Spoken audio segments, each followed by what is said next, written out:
అందరికీ నమస్కారం. ఈరోజు మహాభారతంలో ఆది పర్వం తృతీయ శ్వాసము ప్రారంభమవుతుందండి. ఇక కథలోనికి వెళ్ళిపోదాం. ఉగ్రశ్రవసుడు శౌనకాది మహామునులకు తరువాతి కథను ఇలా చెప్పాడు. ఆ విధంగా జనమేజయుడు ఆస్తికుని కోరికపై సర్పయాగం ఆపివేశాడు. ఋత్విజులకు సదస్యులకు మంచి మంచి దక్షిణలు ఇచ్చి సంతుష్టుల్ని చేశాడు. సుఖంగా రాజ్యం చేస్తున్నాడు. ఒకనాడు పండిత గోష్ఠిలో బంగారు పీఠంపై ఆసీనుడైన పరాశర మహర్షి కుమారుడు కృష్ణద్వైపాయనుడు అయిన వ్యాస భగవానుని భక్తి ప్రవత్తులతో పూజించి, మహానుభావ, తాము భీష్ముడు మొదలైన కురువృద్ధులంతా కౌరవులకు పాండవులకు రాజ్యం పంచి ఇచ్చారు గదా, ఎవరి మానాన వారు రాజ్యం చేసుకోక వారెందుకు కలహించారు? మీ నిర్ణయాన్ని వారెందుకు మన్నన చేయలేదు? అంత జనక్షయానికి ఎందుకు పాల్పడ్డారు? అంతా ఒక కుదురులోని వారు కదా, ఇలా ఎందుకు జరిగింది? వివరంగా తెలుసుకోవాలని ఉంది, చెప్పవలసిందని ప్రార్థించాడు. దానికి వ్యాస భగవానుడు దయతో ఇతనికి భారత వృత్తాంతం యావత్తు సవివరంగా చెప్పవలసిందని శిష్యుడైన వైశంపాయునికి చెప్పి ఆయన తన దారిన తాను వెళ్ళిపోయాడు. జనమేజయుడు విద్వజనాలంతా తనను పరివేష్టించి ఉండగా భారతం వినే కోరికతో సమస్త రాజసభల్లోనూ పూజలందుకునే వైశంపాయన మునిని పూజించాడు. ఆయన సకలలోక వైందుడైన వ్యాస మహామునికి నమస్కరించి అక్కడ గల 50 మంది పండితుల అనుగ్రహాన్ని పొంది భారతం చెప్పడానికి ఉద్యుక్తుడైనాడు. భారతం ధర్మార్థ కామమోక్షాలను పొందడానికి అనువైన సాధనం. కోరి వినేవారికి వారు కోరిన శుభాలను ఇస్తుంది. ప్రభులు వింటే వారికి రాజ్యాభివృద్ధి, ఇతర శ్రేయస్సులను కలిగిస్తుంది.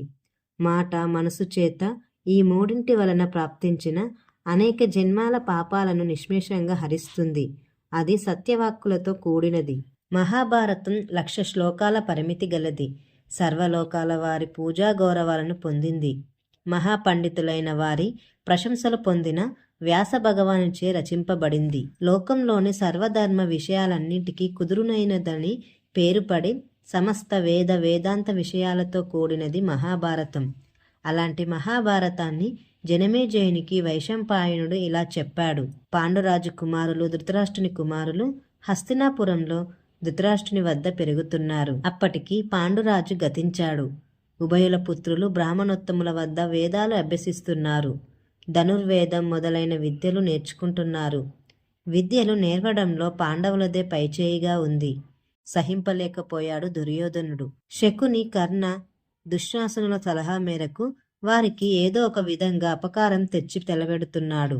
అయినా పాండవులు ధర్మాత్ములు గనుక వాటినేమీ పట్టించుకోలేదు. వారు చేసిన అపకారాలు ఒకటా రెండా? ఒకనాడైతే భీముడు అప్పటిదాకా జలక్రీడలాడి అలసిపోయి గట్టున నిద్రిస్తున్నాడు. ఆ స్థితిలో అతన్ని గట్టి తీగలతో బంధించి గంగలో త్రోసివేశారు.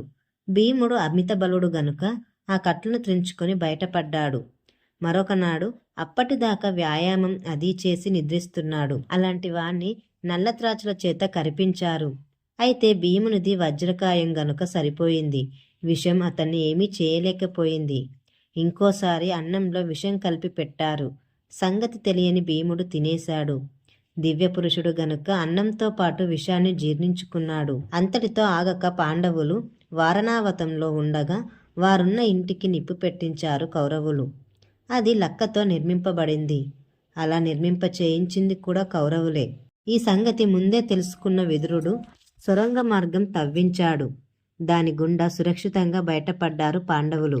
ఇలా ఎన్నెన్నో ఇబ్బందులు పెట్టారు. అయినా పాండవులు అన్ని ఆపదలు గడిచి బయటపడ్డారు. శత్రువుల్ని జయించి నిలదొక్కున్నారు. అంతే. ధర్మాన్ని అనుసరించే వారిని, సదాచరుల్ని, సత్యాన్ని పాటించే వారిని, సర్వలోక హితాన్ని పాటించే వారిని, గుణాల్లో గొప్పవారైన వారిని, శత్రువులను జయించిన వారిని దైవం ఎప్పుడు రక్షిస్తూనే ఉంటుంది.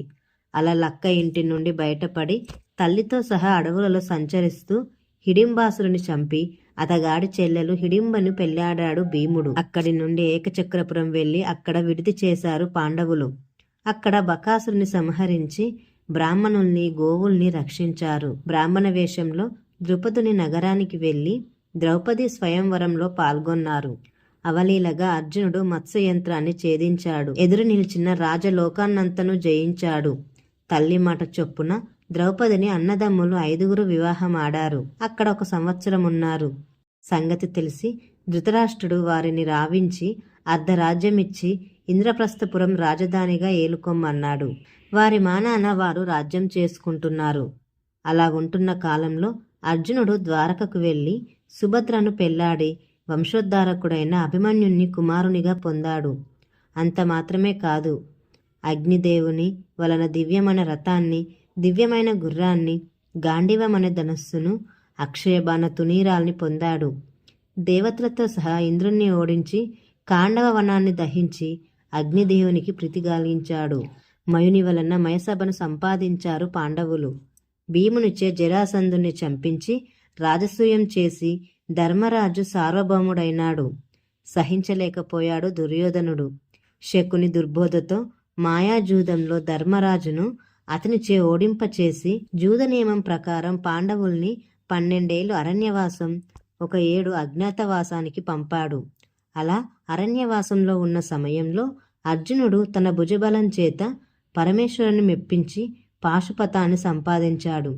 సంతోషంతో ఇంద్రుడు, దేవతలు, అనేక మునులైన దివ్య బాణాలిచ్చారు. అలా అరణ్య అజ్ఞాతవాసాలు ముగించుకొని తమ రాజ్యం కొరకు కౌరవులను ప్రార్థించడం ఇష్టం లేక యుద్ధానికి సిద్ధపడ్డారు. కౌరవులకు పాండవులకు విభేదం పుట్టడానికి ఇది కారణం. భరతకుల ముఖ్యుల చరితం గనుక దీనిని మహాభారతం అన్నారు. ఇది నారాయణ పాండవుల గుణమహత్యమనే వెన్నెల. ఇది మనసుకు ఆహ్లాదం కలిగిస్తుంది, అజ్ఞానాన్ని పటాపంచలు చేస్తుంది. దీనిని వ్యాస భగవానుడు రచించాడు.